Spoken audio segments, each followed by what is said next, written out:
Les cas de coronavirus progressent continuellement en Belgique. Plus de 1700 personnes sont infectées et les autorités comptent déjà plus de 20 décès liés à l'épidémie.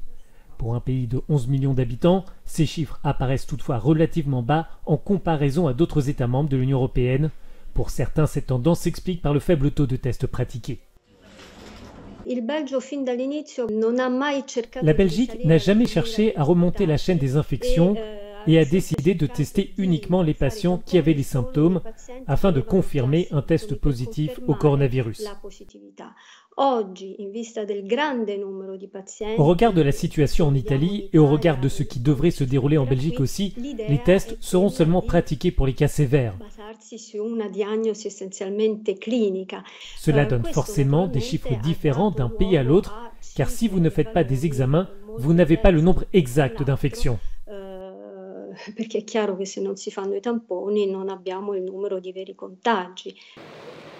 À ce stade, pour réduire la courbe croissante attendue dans les prochains jours des personnes infectées, l'urgence n'est plus au diagnostic mais à la nécessité de créer de la place dans les services de santé.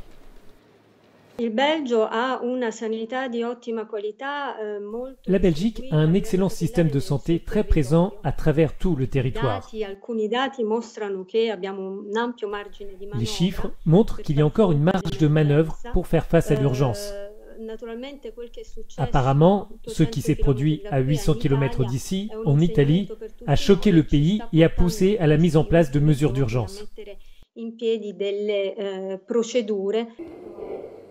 La Belgique a suspendu pour les prochains mois les opérations non urgentes, mais au-delà du traitement, l'isolation est le meilleur moyen de prévention à l'heure actuelle.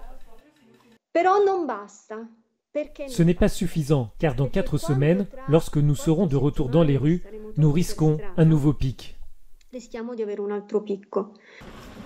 Selon une étude coréenne, la meilleure façon de prévenir une nouvelle vague épidémique serait de pratiquer le plus grand nombre de tests possible afin d'isoler les personnes infectées et les patients asymptomatiques.